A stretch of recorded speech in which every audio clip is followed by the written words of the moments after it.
So starting with the classification. So depending on the site of action, we have centrally acting drugs or spasmolytics.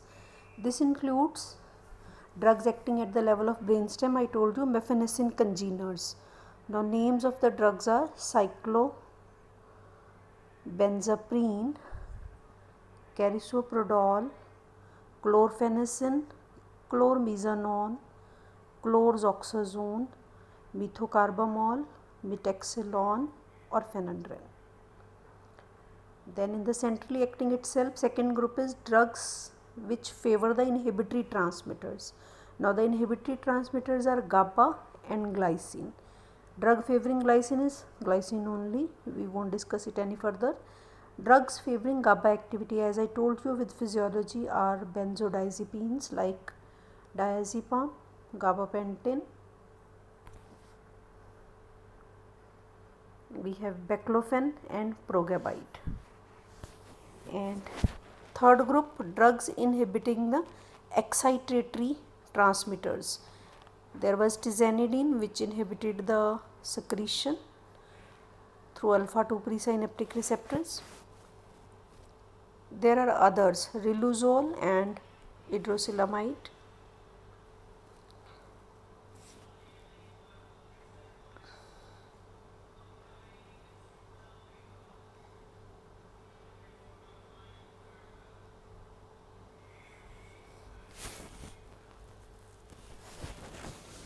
So centrally acting, acting on brainstem, favoring the inhibitory transmitters or inhibiting the excitatory transmitters.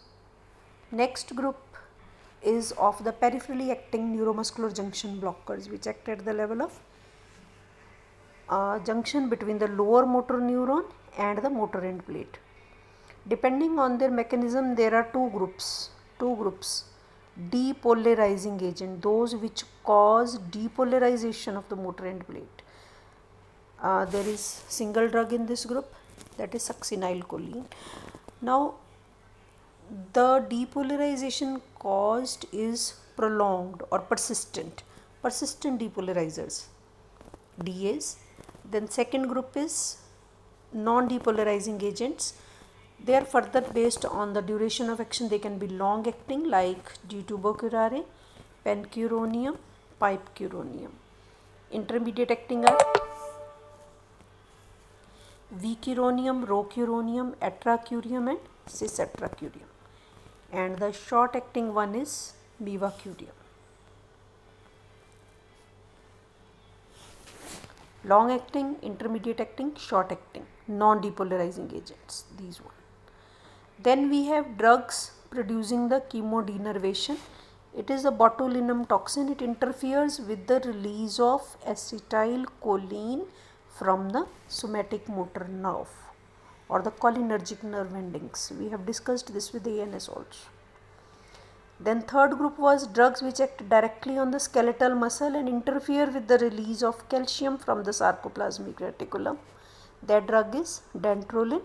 Another one is the antimalarial drug quinine. So quinine, dantrolene, which are directly acting. We have botulinum toxin, which causes denervation or which interferes with the release of acetylcholine from the somatic motor nerve. And drugs acting on the neuromuscular junction are depolarizing agents and this non-depolarizing agent. Okay.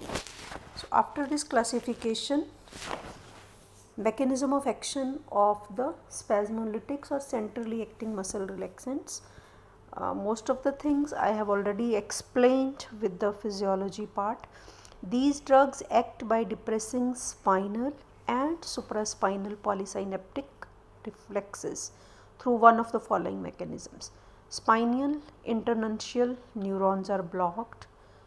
Activity of inhibitory neurotransmitters like GABA and glycine is increased, or activity of excitatory neurotransmitters like norepinephrine and glutamate is decreased.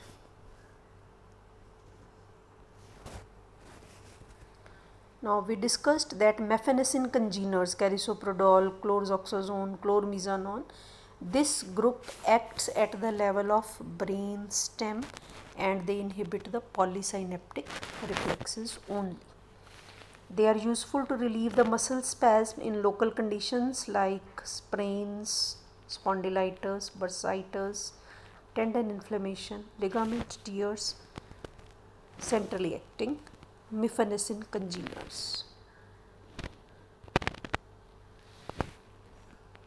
The next site was centrally acting drugs, benzodiazepines.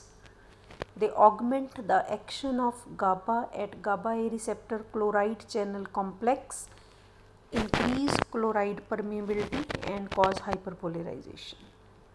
So, frequency of the action potentials that travel to muscles from the lower motor neurons, that is reduced, and diazepam can be used for relieving muscle spasm of any origin, tetanus or any spinal injuries, local muscular injuries, rheumatic diseases, patients undergoing electroconvulsive therapy, psychiatric patients. So that is the baclofen. We have discussed the mechanism, acts on GABA B receptors located pre as well as post synaptically. I told you, acting presynaptically on the upper motor neuron presynaptic receptors, baclofen decreases the release of glutamate and norepinephrine, which are excitatory transmitters, and acting post synaptically on the lower motor neuron, it had increased potassium conductance and caused hyperpolarization. That is the mechanism of action of baclofen. Then we have in centrally acting gabapentin and pregabalin. They increase the GABA concentration in the brain, and progabide is agonist at GABA A as well as GABA B receptors. GABA A and GABA B receptors both, progabide. Now uses, they are used in upper motor neuron lesions, hemiplegia, paraplegias, multiple sclerosis, cerebral palsy, spinal injuries, amyotrophic sclerosis and decerebrate rigidity.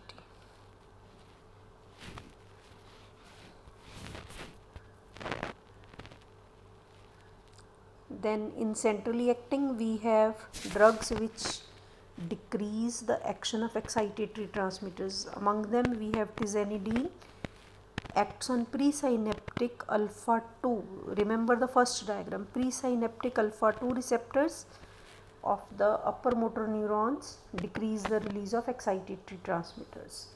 It reduces both reflexes, monosynaptic and polysynaptic, and it relieves the spasticity of multiple sclerosis, amyotrophic lateral sclerosis and spinal injuries. So therapeutic uses of centrally acting muscle relaxants or spasmolytics. Just summing up what we have discussed in previous slides, they are useful in painful musculoskeletal conditions, acute spasm of overexertion, sprain, bursa, tendon or ligament tears, useful in spasticity of upper motor neuron lesions, hemiparaplegia, generalized condition as cerebral palsy, spinal cord injury, amyotrophic sclerosis, diazepam for tetanus and ECT, and in orthopedic procedures to reduce the fracture and to correct the dislocation of the joint, we need the relaxed muscles. So in those procedures we use these spasmolytic drugs.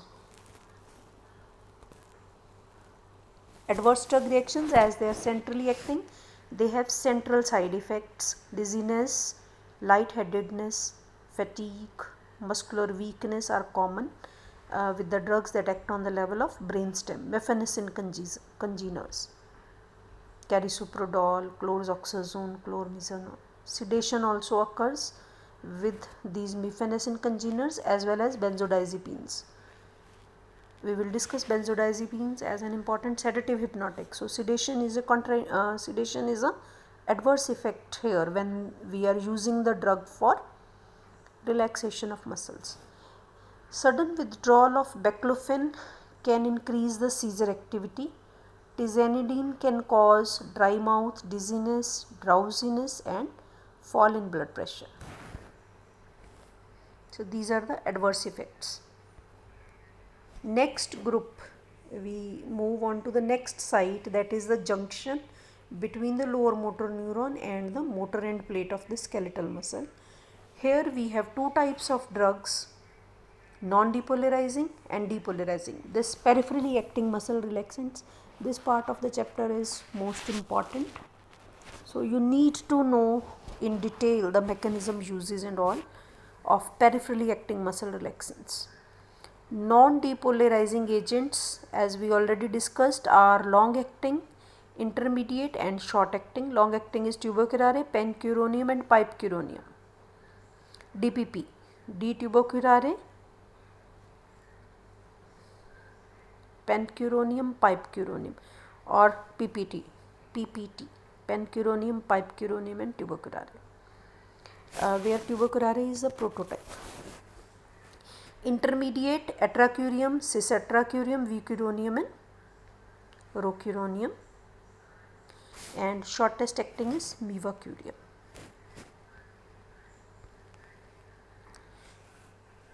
They are non-depolarizing. There should be no confusion. Non means no depolarization occurs. So they are the competitive antagonists of the NM receptors, and they interfere with the depolarization, or they interfere with the activation of whatsoever NM receptor was doing. That will not happen when we give blocker of NM receptor, competitive antagonist of NM receptor. So there will be no depolarization. NM receptor is responsible for depolarization. When it is blocked by competitive antagonist tuberculare, there will be no depolarization. So name of the drug, non-depolarizing. Now their action can be reversed by cholinesterase inhibitors. What are the cholinesterase inhibitors? They are the drugs which inhibit the enzyme cholinesterase so that acetylcholine remains at the synapse for a longer time. Now when the concentration of acetylcholine at the neuromuscular junction increases, that can dislocate tuberculare from the NM receptor. Competition hai, there is a competition between tuberculare, the blocker, and the normal agonist, that is acetylcholine.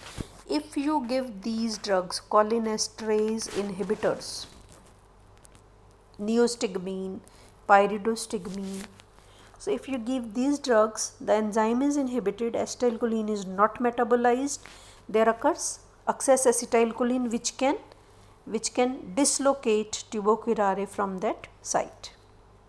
Okay. So action of non-depolarizing agents can be reversed by cholinesterase inhibitors.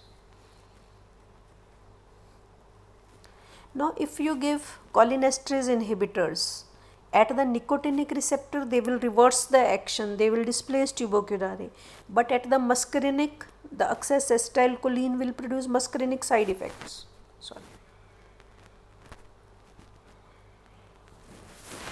So to avoid those muscarinic side effects, rhinorrhea, excessive secretion, this, that, you have seen muscarinic effects in the ANS. So they can be disturbing. So we can add anti-muscarinic drugs. What are the anti-muscarinic drugs? Atropine group, right? High dose of tuberculare can enter into the pore of the sodium channel. Now you know this nicotinic receptor is a ion pore containing. Here is suppose the binding site. Initially tuberculare binds with this site and interferes with depolarization, but later on, if concentration is high, it can enter into the pore and block the pore. Now enter into the pore of sodium channel, and there is further failure of depolarization. Now this stage cannot be reversed. Cholinesterase inhibitors can cause competition is at the receptor site, binding site, There is no competition when the drug has entered into the pore of the sodium channel.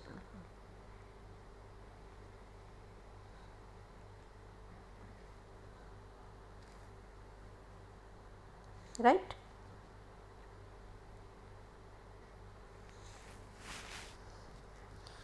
Initially, this can be reversed by neostigmine, but with high dose, when the drug enters into the pore of the ionic channel, then the block cannot be reversed by the cholinesterase inhibitors.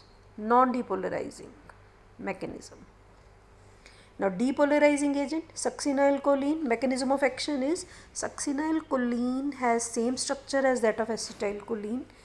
It binds to the NM receptors like acetylcholine. It depolarizes the motor end plate like acetylcholine and results in muscle contraction and fasciculations.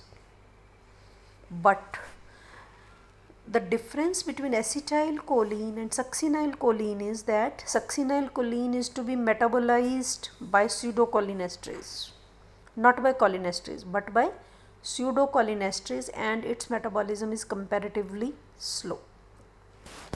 It is not effectively metabolized at the synapse, means it will remain on the receptor for a longer time, so the depolarization will be persistent. लंबे time के लिए ज़्यादा long prolonged depolarization. Now prolonged depolarization means membrane potential has risen, this is depolarization, and it stays here for a long time, and there is failure of repolarization. This potential is not coming back, right? Persistent depolarization is there, there is failure of repolarization. Now when membrane potential is staying here, there is lack of repetitive firing. If membrane potential has to rise again, first it has to come back. Now it is not coming back from here, it is persisting here, persistent depolarization, so there is failure of repolarization. Okay, this is phase 1 block. Membrane has depolarized, fasciculations have occurred, but this depolarization persists. Membrane cannot repolarize, there is failure of repolarization. Phase 1 block, okay, with succinylcholine. Sorry. Later on, phase 2 block, when there is prolonged exposure. Now ultimately persistent means after some time succinylcholine diffuses away, metabolized by butyryl cholinesterase or pseudocholinesterase, then slowly the membrane gets repolarized. Now ideally when the potential has come down, now it should depolarize again, but here occurs failure of depolarization. It fails to depolarize again. Initially in phase 1 there was failure to repolarize. Now there is in phase 2 there is failure to depolarize again, right? Are you getting my point? This was phase 1, depolarization occurs, membrane persists here, there is failure of repolarization, but slowly after some time membrane slowly repolarizes. Now there is failure of depolarization again, and this is due to desensitization of receptors. This phase 2 block causes desensitization of receptors. How this desensitization occurs, the mechanism is not clear, but probably drug succinylcholine enters into the pore of ion channel and the receptors get desensitized, so now further depolarization does not occur. This is phase 2 block. So in other words we say succinylcholine causes dual block, dual. Now at this phase 2 features are like that of tubocurare. Tubocurare was not allowing depolarization. Here succinylcholine in phase 2 there is failure of depolarization. So some features of NDA type drugs occur here in phase 2.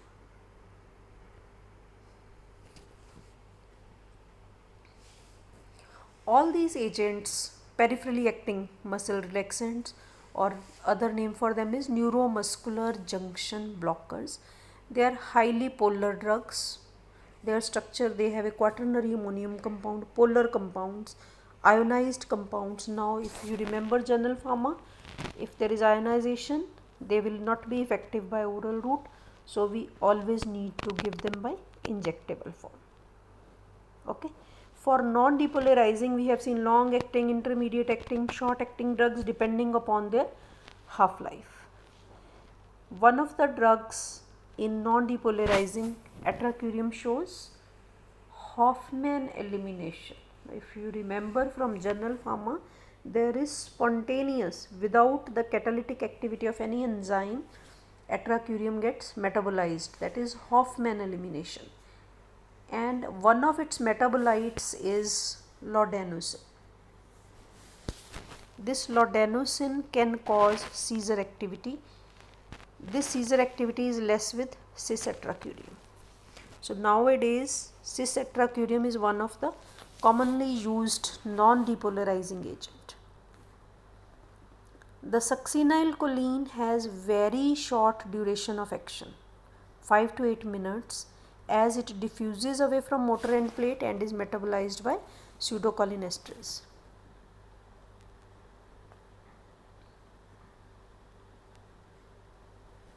Right? And this pseudocholinesterase enzyme, again in pharmacogenetics there are genetic variations we have studied, and succinylcholine, if there is deficiency of pseudocholinesterase, there will be prolonged blockade and apnea. Chances of apnea are more in these patients. Now sometimes students feel a bit confused in this part. Now here I am saying succinylcholine has very short duration of action, 5 to 8 minutes. And previously in the mechanism I was saying it causes persistent depolarization for a long time. Now this short is actually 5 to 8 minutes, but these 5 to 8 minutes are too long if we compare them with few milliseconds or microseconds of acetylcholine. When I say succinylcholine causes persistent depolarization, here phase 1, I am comparing succinylcholine to acetylcholine. These this will be maintained, this will persist for 5 to 8 minutes, and these 5 to 8 minutes seem like very long if we compare that with acetylcholine.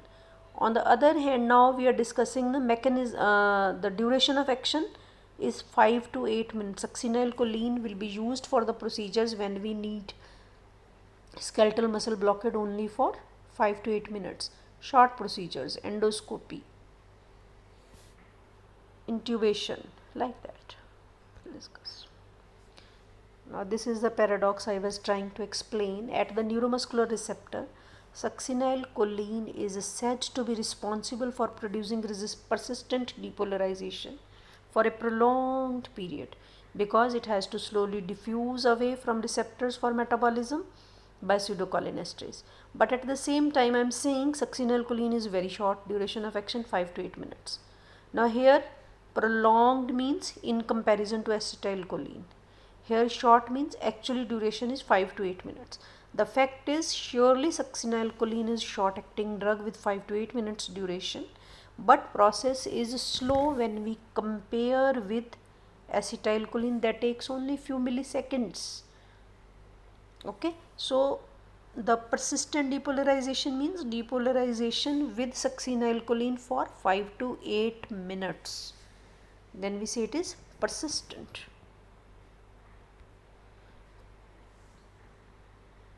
Coming to the pharmacological actions of non-depolarizing agents, they cause relaxation of the skeletal muscles in the set sequence.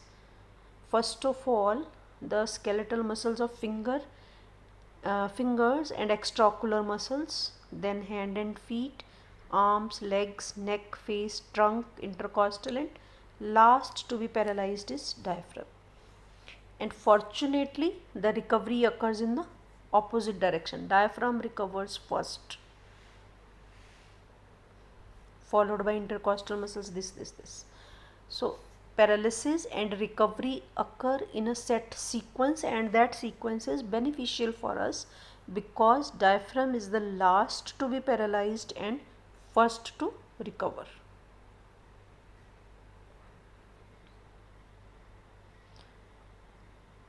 Non-depolarizing tuberculare group, on GIT they can cause postoperative paralytic ileus, relaxation of muscles, and then very important is they release histamine, tuberculare, atracurium, mevacurium and succinylcholine also. Histamine release, now histamine causes vasodilatation, vasodilatation leads to flushing, leads to hypotension, and histamine can cause spasm of bronchial muscles and there is difficulty in breathing, dyspnea. Blood pressure decreases with tuberculare. One reason is vasodilatation due to histamine, then it causes blockade of ganglions, and now as the skeletal muscles of the limbs they are relaxed, venous return is reduced.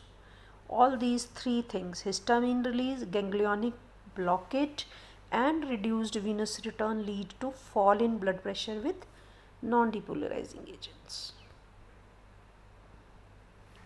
Pharmacological actions of succinylcholine. Succinylcholine was causing initially depolarization, so there are transient muscular fasciculations followed by flaccid paralysis. Sequence of paralysis with succinylcholine is different from tuberculare, but it is so quick that sequence is not well perceived.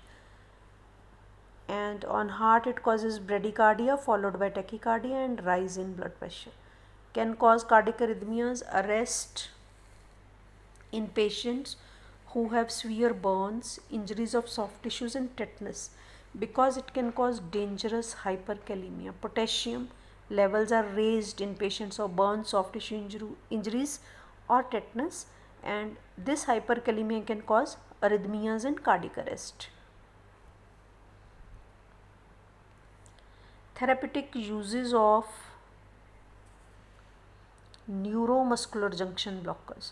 Initially we discussed therapeutic uses of spasmolytics, means centrally acting muscle relaxants. Now I am telling you the therapeutic uses of neuromuscular junction blockers or peripherally acting muscle relaxants. The non-depolarizing tuberculare group, they are used as adjuvants to general anesthetics. If we are performing surgery on abdomen, thoracic, orthopedic procedures and other prolonged neurosurgery or others, we need the relaxed skeletal muscles.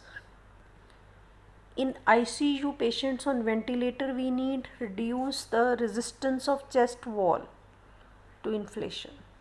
To reduce the resistance of chest wall, we need relaxed muscles. Severe cases of tetanus or severe status epilepticus which are not responding to routine drugs, we can try skeletal muscle relaxants.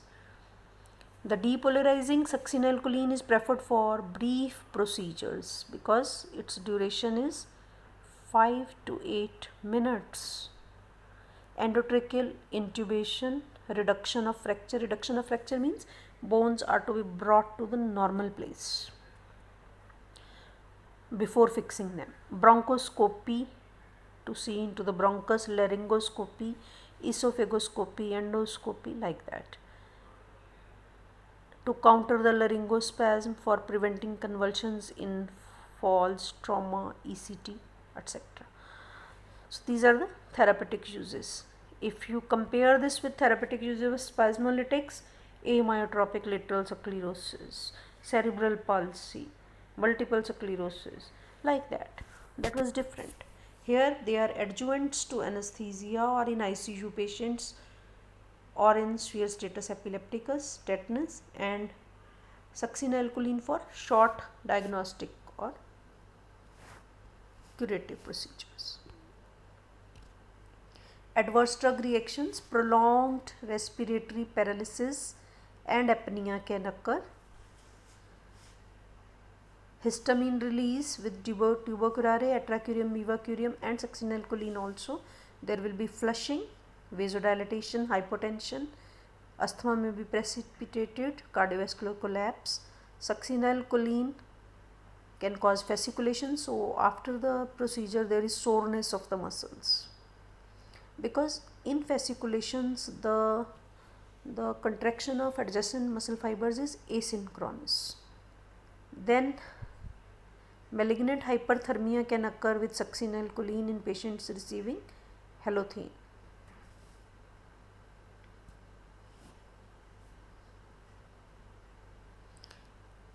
Burns patients, soft tissue injury patients, they have hyperkalemia. Succinylcholine increases the heart rate, rhythm disturbances and cardiac arrest. And then pseudocholinesterase deficiency, patients are at risk of apnea, prolonged apnea, and this is predicted by measure of Daibuchen number. But if there is previous history or family history, we can avoid succinylcholine in such patients. Cautions and contraindications for the use of neuromuscular junction blockers. Myasthenia gravis, you remember, already there is less number of NM receptors, already there are antibodies against NM receptors, so we should not use drugs which can block NM receptors. Advanced age, because at elderly patients clearance of drugs reduces, so action is prolonged, dose should be decreased. In patients with burns and upper motor neuron diseases, there can be resistance to the action of neuromuscular junction blockers as there are extra junctional receptors. And this thing we have seen, hyperkalemia, succinylcholine can cause cardiac arrest. Now, what are the drug-drug interactions? Effect of neuromuscular junctions is potentiated by general anesthetics. Antimicrobial aminoglycosides also cause neuromuscular junction blocker additive effect, tetracycline, clindamycin, and calcium channel blockers can potentiate the effect of both succinylcholine and tuberculare. Effect is reversed by neostigmine, we have seen, and other cholinesterase inhibitors, because they increase the concentration of acetylcholine at the synapse. And the muscarinic adverse effects of neostigmine can be checked with atropine or glycopyrrolate. Then we have a drug Sugammadex. It is a gamma cyclodextrin. It forms chelates with vicuronium, rocuronium, and causes their excretion in the urine. So effect of vicuronium, rocuronium can be reversed by Sugammadex. Thiopentone sodium, succinylcholine is chloride salt. Thiopentone sodium and succinylcholine chloride should not be mixed in the same syringe before injection, because there will be chemical reaction. Then succinylcholine has potential to induce phase 2 block and malignant hyperthermia when it is given with halothane and isoflurane, halogenated anesthetics. Plus succinylcholine, there may be malignant hyperthermia. Then we had a drug which interfered with the release of acetylcholine from the somatic motor nerve, that is botulinum toxin. It is a neurotoxin. It acts by blocking release. ना acetylcholine release होगा, ना ही वो NM receptors पे काम करेगा, तो muscle relax हो जाएंगे. Chemodenervation and local paralysis. It is used as a local facial injection for the treatment of aging associated wrinkles around the eyes and mouth. Anti-aging agents. Local injections are useful in general spastic disorders and dystonias, and is approved for chronic migraine, urinary incontinence. The adverse effects include weakness of the muscles, so patient can fall. Fever, respiratory infections and immune reactions may occur, and to prevent the immunogenic reaction, it is advised not to repeat the injection before 3 months. If injection is given once, next injection should not be given for 3 months.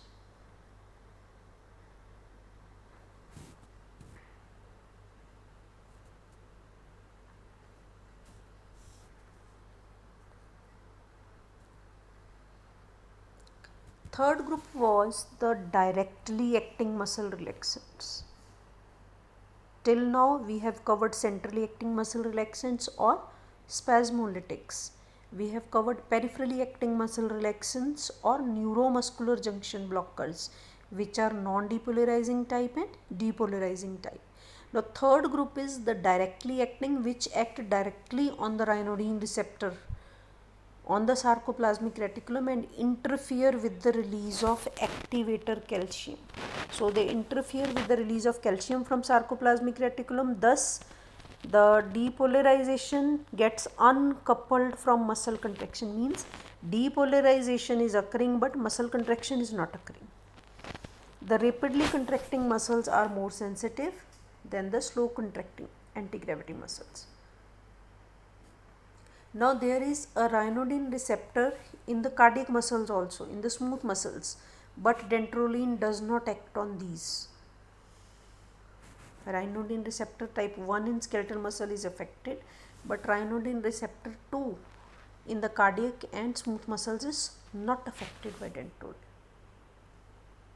Uses of dantrolene: it is used to relieve the spasticity associated with upper motor neuron lesions like multiple sclerosis, paraplegia, cerebral palsy, and main indication is malignant hyperthermia. We discussed succinylcholine with halothane that can cause continuous release of calcium from sarcoplasmic reticulum in some patients who are prone for it. Okay, so if excess of calcium is released, there will be massive contraction of the muscle and that will cause hyperthermia. Malignant, very severe hyperthermia. Why hyperthermia is occurring? Because of the contraction of the muscles. Whenever skeletal muscles contract, heat is generated. Treatment involves control of acidosis, control of body temperature, external cooling, and preventing the release of calcium from sarcoplasmic reticulum by giving the drug dantrolene 1 mg per kg body weight intravenous is very useful in this condition. Dantrolene indication: malignant hyperthermia. ADRs, as it is interfering with the contraction, muscular weakness will occur, diarrhea can occur, it crosses the blood-brain barrier to cause central side effects, sedation, lightheadedness, generalized malaise. That is why one of the uses was same as that of centrally acting, and it has hepatic toxicity also. Okay, so that is all about the skeletal muscle relaxants. 3 groups.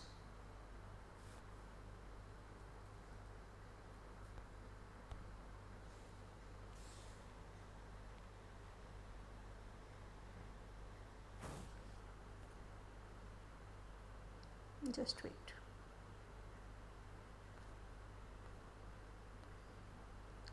Centrally acting, those on the brainstem mephanestin, those by inhibiting the facilitating the inhibitory transmitters or inhibiting the excitatory transmitters.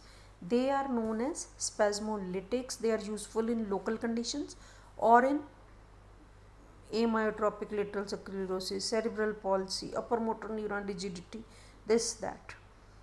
These are spasmolytics. Second group, peripherally acting, these are neuromuscular NMJ blockers, depolarizing type, non-depolarizing, 2 types. Used as adjuvants to anesthesia, used for short surgical or diagnostic procedures. Chemodenervation with botulinum toxin, used as anti-aging. Directly acting dantrolene, quinine. Quinine is not much in use, it is antimalarial basically. Dantrolene for malignant hyperthermia. Right? So that is all about the skeletal muscle relaxants. Thank you.